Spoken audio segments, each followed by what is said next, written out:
सुप्रभात बच्चों, मैं आज आपको स्वागत है श्याम दानेश्वर जी की कविता का जो शेष भाग रह गया है वह पढ़ाने वाला हूँ। देखो वे आपने अगली पंक्तियों में क्या कहते हैं।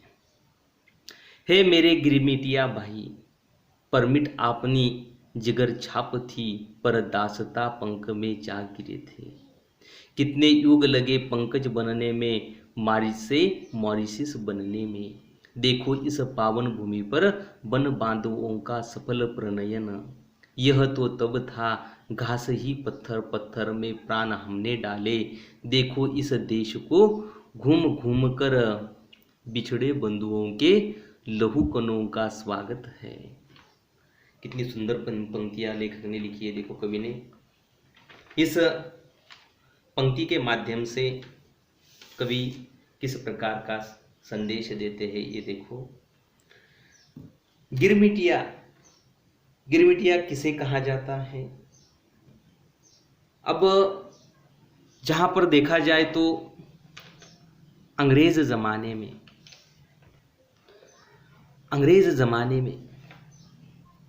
यानी कि 17वीं सदी में अंग्रेजों ने आम भारतीय को एक एक रोटी के लिए मोहताज कर दिया था।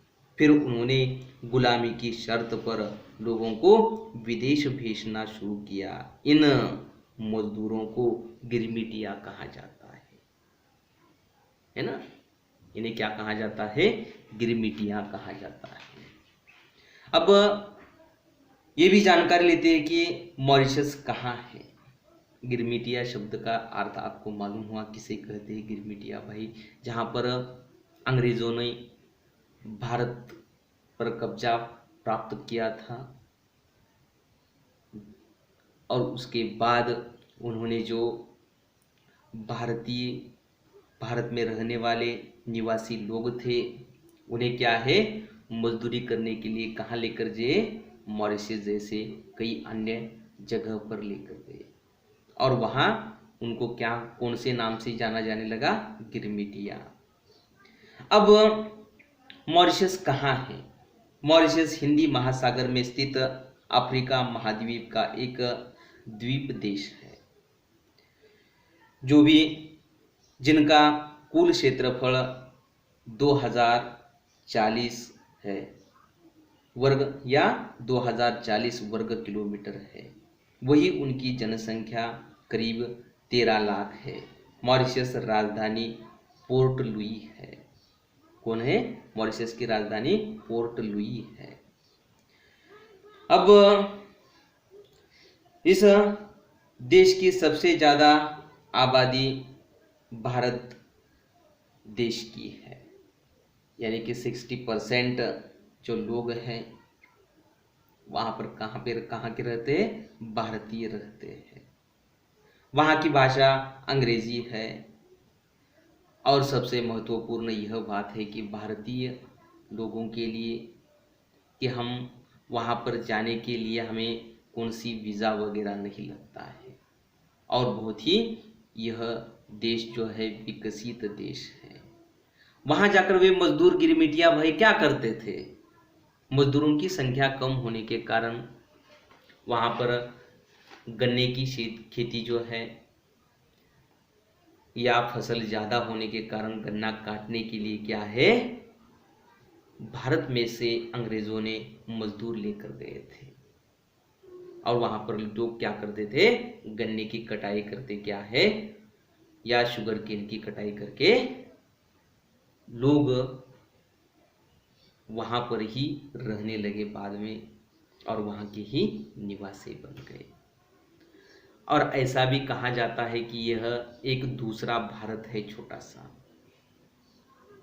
और भारतीय लोग जो है अभी भी हमारे ईश्वर हो, भगवान हो या अन्य कौन से धर्म के लोग हो तो क्या है, वहाँ अपने धर्म की क्या है, उपासना करते हैं, भक्ति करते हैं।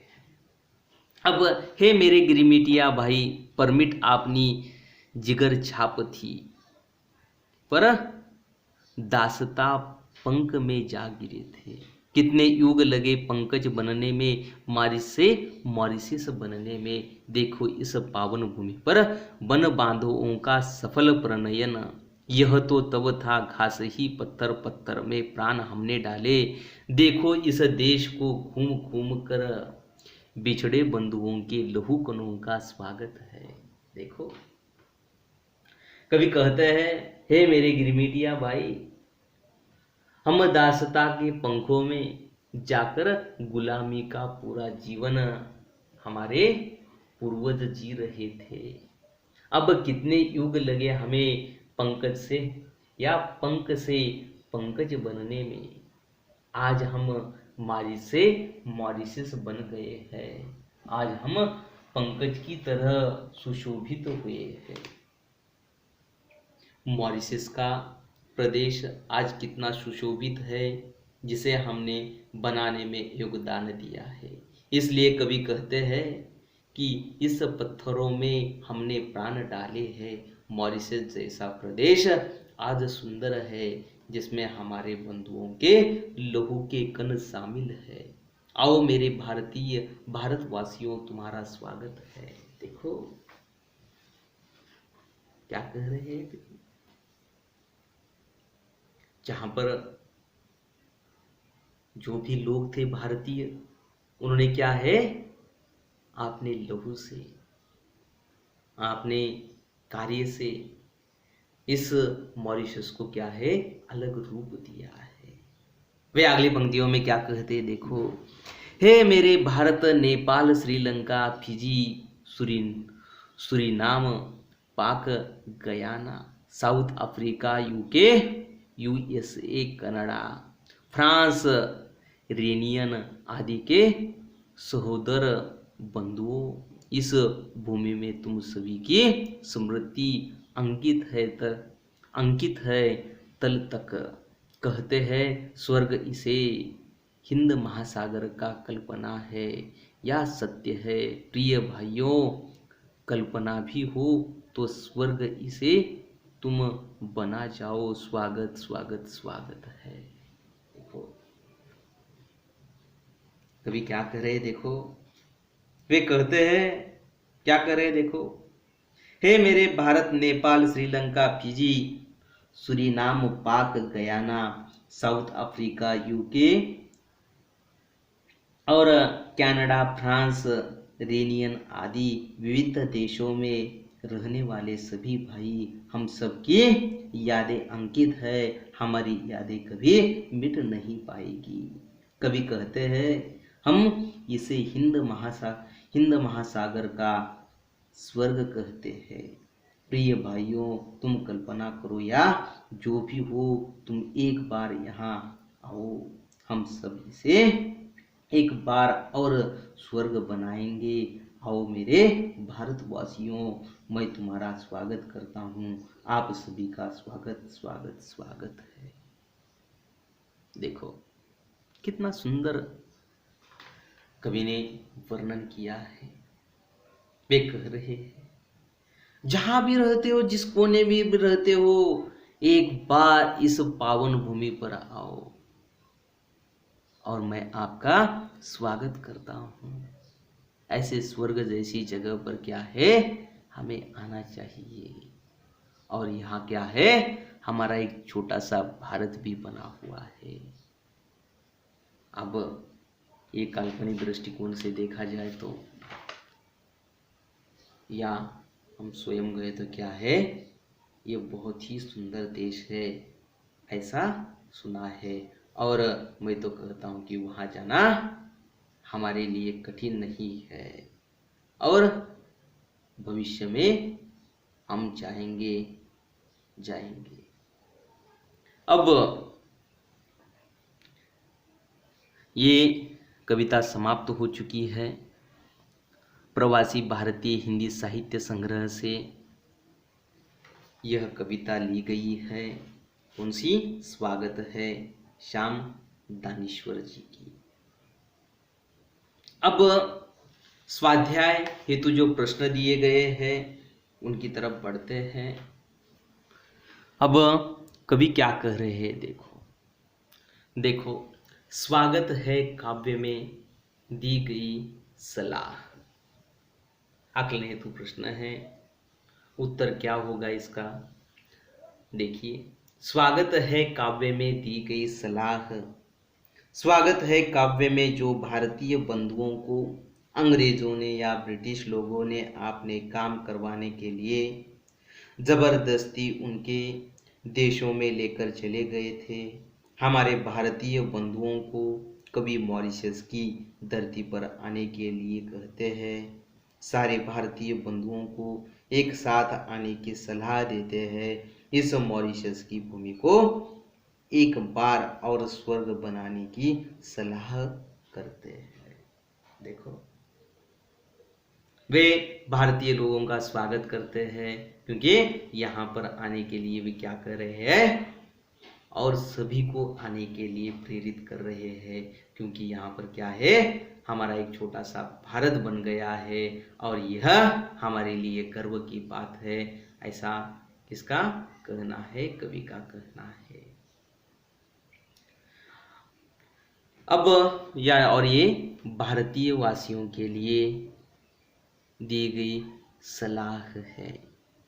प्रथम स्वागत करते हुए दिलाया विश्वास। देखो, प्रथम स्वागत करते हुए दिलाया विश्वास। अब कवि क्या कर रहे हैं? देखो, हम भारत की संतानें हर देश में बिखरे हुए हैं। आज हमारा मिलन मॉरिशस की भूमि पर होगा और यहाँ पर आने के बाद क्या है, हम कई पुरानी बातें जो है वो भूलकर क्या है, यहाँ पर आपने खुशी भरी बातों से, प्रसन्नता से क्या है, हमारा मन जो है बहलाएंगे और क्या है, जो पूर्व जीवन था उसे भूलकर क्या है, हमें आगे चलते हुए किस प्रकार प्रसन्न रहना है, इसका विश्वास हमें कवि देते हैं। यह मॉरिशस की भूमि अपनी ही है, क्योंकि इस भूमि पर अपने भाइयों ने बलिदान देकर इस भूमि को पावन किया हुआ है, इसे हिंद सागर का स्वर्ग बनाया है। इसलिए आओ, मैं तुम्हारा स्वागत करता हूँ और मैं तुम्हें विश्वास दिलाता हूँ कि हम एक बार फिर मॉरिशस की भूमि को स्वर्ग बनाएंगे। यह भूमि हमारी है, हमारे प्रिय लोग यही मिलेंगे, यहाँ सारे आपने है, यह विश्वास दिलाया है। देखो,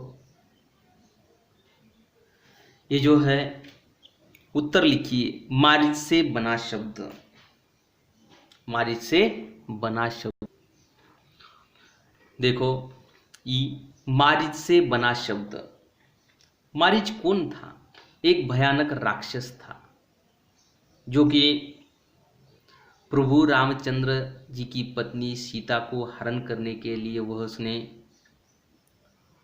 सोने का हिरण बनकर रामचंद्र जी को और लक्ष्मण जी को बहलाने के लिए क्या है, और सीता को बहलाने के लिए एक राक्षस ने क्या है, अपना रूप हिरण या शावक में लिया था, जिसके कारण उसे प्रभावित होकर कौन गए थे? श्री राम उसे मारने के लिए गए थे, क्योंकि वह क्या है, स्वर्ण हिरण है। और वह कौन था? भयानक राक्षस था, जिसने क्या है, रावण ने उसको इस रूप में आने के लिए कहा था और रावण ने इस मारीच की सहायता से सीता का हरण किया था।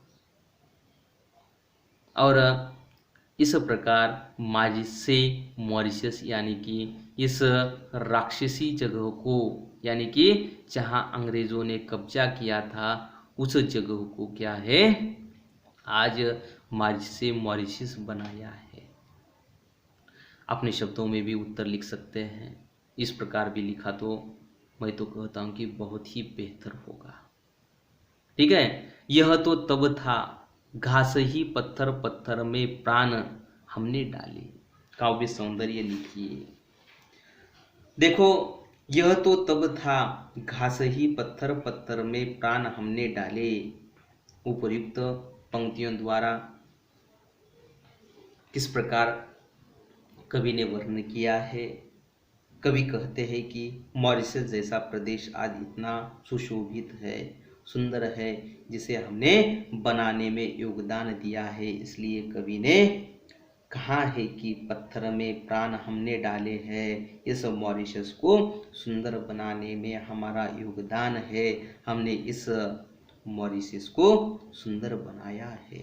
देखो क्या बनाया है, सुंदर बनाया है।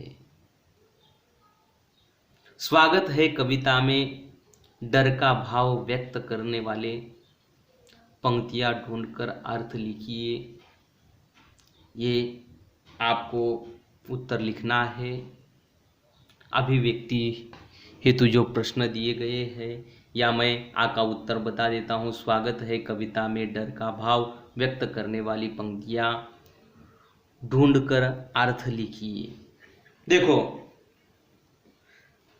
क्या है, पनिया जहाज पर कौन चढ़ेगा, अब भैया बड़ा डर लग रहा है उससे। तो कहीं पुनः दोहराना दे इतिहास हमारा, इस उस धरती पर बिखर न जाए खोजते हुए निज बंधुओं को। देखो कवि कहते हैं पानी पर चलने वाले जहाज पर जब कोई नहीं चढ़ना चाहता, क्योंकि उन्हें बड़ा डर लगता है जो हमारे पूर्वजों के साथ अन्याय हुआ था वह पुनः न दोहराना पड़े। ऐसा कभी न हो, हम इस धरती पर पहले जैसे बिखर न जाए अपने बंधुओं को खोजते हुए। देखो कवि कितना सुंदर वर्णन किया है। इसी कारण क्या है, स्वागत है कविता में डर का भाव व्यक्त करने वाली पंक्तियां ये है। क्योंकि अंग्रेजों ने जिस प्रकार भारत में से क्या है कुछ लोग पकड़कर मॉरिशस जैसी या अन्य कई जगहों पर लेकर गए थे, क्या करने के लिए, काम करने के लिए, मजदूरी करने के लिए। और उनको ऐसा लग रहा है कि अरे हमारे पूर्वज जिस प्रकार बिखरे हुए थे उसी प्रकार आज हम बिखरेंगे क्या, ऐसा किसे लग रहा है, लेखक को लग रहा है, यही न बंधु भाइयों को लग रहा है। अब अभिव्यक्ति हेतु जो प्रश्न दिए गए हैं आपको लिखना है। विश्व बंधुत्व आज के समय की आवश्यकता, इस पर आपने विचार लिखिए। मातृभूमि की महत्ता को आपने शब्दों में व्यक्त कीजिए। विश्व बंधुत्व आज के समय की आवश्यकता, इस पर आपने विचार लिखिए। विश्व में जो भी देश हो, कौन सी भावना चाहिए, एक दूसरे के प्रति बंधुत्व की भावना होनी चाहिए, इस पर आपने विचार लिखिए। मातृभूमि की महत्ता को आपने शब्दों में व्यक्त कीजिए। मातृभूमि क्या है हमारे लिए और किस प्रकार क्या है, मातृभूमि हमारा ख्याल रखती है और उसके प्रति हमारा दायित्व क्या है, ये भी लिखिए। अब रसस्वादन गिरमिटियों की भावना तथा कवि की संवेदना को समझते हुए कविता का रसस्वादन कीजिए। ठीक है, यहाँ पर ये जो प्रश्न मैं स्वाध्याय हेतु दे रहा हूँ और जो इसके उत्तर मैंने दिए, कौन से स्वाध्याय हेतु आकलन हेतु जो उत्तर लिखिए ये भी है, आपने शब्दों में लिखिए। काव्य सौंदर्य है, ये भी आपने शब्दों में लिखिए। अभिव्यक्ति हेतु जो भी प्रश्न दिए गए वो भी लिखिए और रसस्वादन भी कीजिए। क्या है, रसास्वादन भी कीजिए। यहाँ पर ये जो स्वाध्याय हेतु प्रश्न दिए गए हैं ये मुझे आज के आज लिखकर भेजना है कल तक, ज़्यादा से ज़्यादा कल तक, क्योंकि 4 दिनों तक आप उत्तर नहीं भेज रहे हैं। मुझे बाद में जांचने के लिए बहुत सारी समस्याएं आ रही है। व्हाट्सएप पर भेजते चलिए। और यहाँ पर हम रुक जाते हैं जो आगे का भाग है कल से लेंगे, है ना। और यहाँ पर रुक जाते हैं। धन्यवाद बच्चों।